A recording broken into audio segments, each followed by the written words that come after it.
baik, sehat, dan jangan lupa memakai masker ya, karena sekarang lagi dalam keadaan COVID, jadi harus selalu menjaga kesehatan.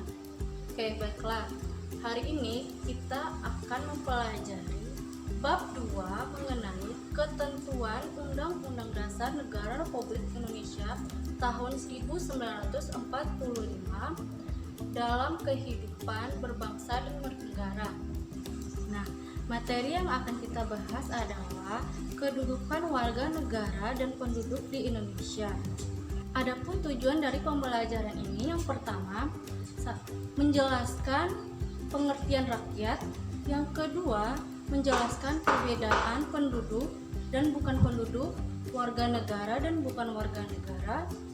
Yang ketiga, bisa menyebutkan asas-asas yang digunakan di Indonesia. Yang keempat, bisa menjabarkan penyebab hilangnya kewarganegaraan. Yang ketiga, kita bisa menjelaskan syarat-syarat menjadi kewarganegaraan di Indonesia. Oke, langsung saja kita memasuki materi yang pertama, yaitu salah satu syarat berdirinya sebuah negara adalah adanya rakyat. Tanpa adanya rakyat, negara tersebut tidak akan terbentuk. Nah, menurut kalian, apa sih pengertian dari rakyat? Rakyat adalah semua orang yang menghuni sebuah negara yang mempunyai peranan penting dalam mengelola, merencana, dan mewujudkan tujuan negara. Nah, dalam rakyat ini ada dua, ada penduduk dan bukan penduduk, ada warga negara dan bukan warga negara. Nah, di mana menurut pasal 26 Undang-Undang Dasar 1945 itu ada tiga.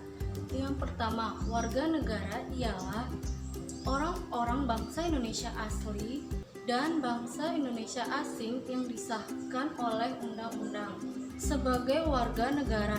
Yang penduduk ialah warga negara Indonesia dan orang asing yang bertempat tinggal di Indonesia. Yang ketiga, hal-hal mengenai warga negara dan penduduk ialah diatur dalam undang-undang. Baiklah di sini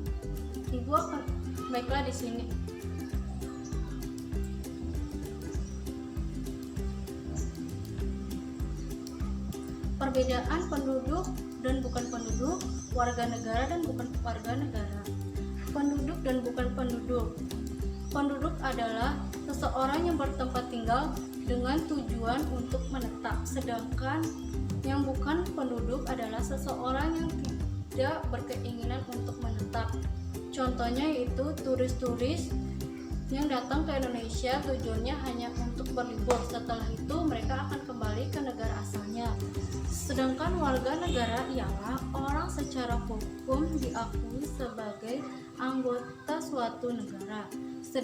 Sedangkan yang bukan warga negara adalah seseorang yang tidak mempunyai hukum. Nah, contoh yang bukan warga negara misalnya pertukaran pelajar, di mana misalnya pertukaran pelajar dari negara asing datang ke negara Indonesia yang bertujuannya untuk belajar minimal 1 tahun atau 2 tahun, dan dia tidak sah secara hukum diakui sebagai orang Indonesia. Nah, bagaimana adik-adik sudah bisa membedakan mana yang penduduk, bukan penduduk, warga negara dan bukan warga negara? Oke, selanjutnya kita akan memasuki materi kedua, yaitu mengenai asas-asas kewarganegaraan di Indonesia. Pada umumnya, asas kewarganegaraan ini adalah asas yang menentukan seseorang masuk pada golongan, yang dimana asas ini ada dua. Yang pertama, asas ius sanguinis atau asas berdasarkan keturunan.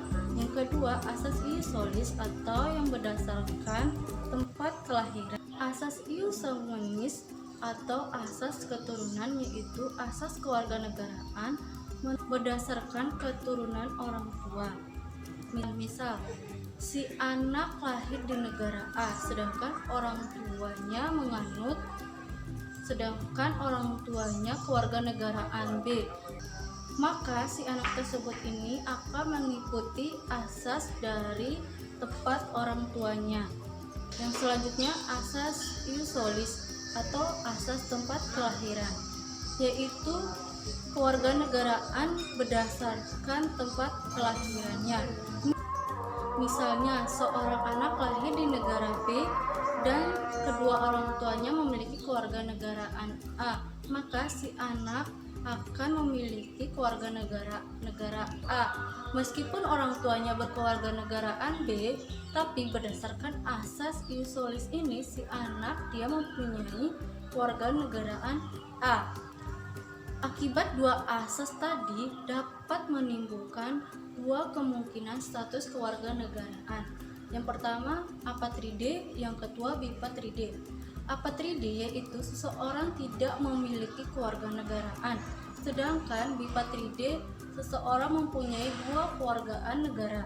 Dalam menentukan status kewarganegaraan seseorang, pemerintah suatu negara lazim menggunakan dua style cell, yaitu sebagai berikut, yaitu yang pertama style cell aktif, yang kedua style cell pasif. Style cell aktif yaitu seseorang mendapatkannya melalui jalur hukum, sedangkan style cell pasif seseorang tidak perlu melalui jalur hukum.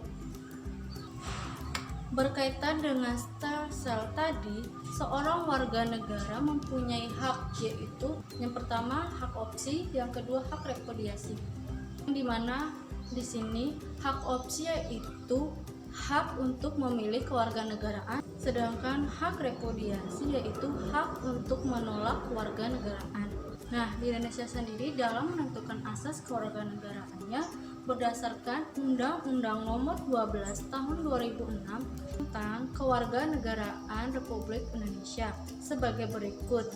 Yang pertama, asas ius sanguinis, yaitu asas yang menentukan kewarganegaraan seseorang berdasarkan keturunan. Yang kedua, asas ius solis terbatas, yaitu asas yang menentukan kewarganegaraan seseorang berdasarkan tempat kelahiran.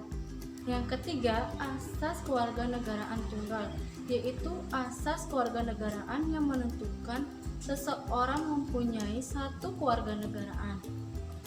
Yang keempat, asas kewarganegaraan ganda terbatas, yaitu asas yang menentukan kewarganegaraan ganda bagi anak berdasarkan ketentuan yang telah diatur dalam undang-undang. Oke, materi selanjutnya yaitu mengenai syarat-syarat menjadi warga negara Indonesia. Yang pertama, naturalisasi biasa. Orang dari bangsa asing yang mengajukan permohonan untuk menjadi warga negara Indonesia harus memenuhi syarat sebagaimana telah diatur pada pasal 9 Undang-Undang Republik Indonesia Nomor 12 Tahun 2006 sebagai berikut. Ada 8 syarat bangsa asing bisa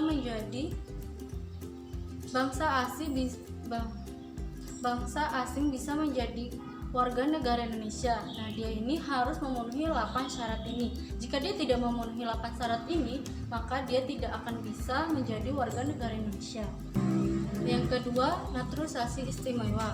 Berdasarkan pasal 20 Undang-Undang Dasar Republik Indonesia Nomor 12 Tahun 2006, naturalisasi istimewa diberikan kepada bangsa asing yang telah berjasa kepada negara Republik Indonesia. Nah, materi yang terakhir adalah penyebab hilangnya kewarganegaraan Indonesia. Menurut Undang-Undang Republik Indonesia Nomor 12 Tahun 2006, seseorang dapat kehilangan kewarganegaraan jika bersangkutan melakukan hal sebagai berikut. Yang pertama, memperoleh kewarganegaraan lain atas kemauannya sendiri. Yang kedua, tidak melepas atau menolak kewarganegaraan lain. Yang ketiga, dinyatakan hilang oleh presiden atas kemauannya sendiri dengan ketentuan berusia 18 tahun dan bertempat tinggal di luar negeri. Yang keempat, masuk ke dalam dinas tentara negara asing. Yang kelima, memiliki paspor negara lain.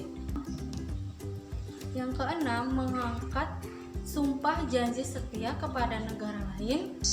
Nah, yang terakhir, bertempat tinggal di luar wilayah negara Republik Indonesia selama 5 tahun terus-menerus, bukan dalam rangka dinas dan tanpa alasan yang jelas. Nah, adik-adik, dengan berakhirnya materi tadi, maka ibu akan mengadakan evaluasi.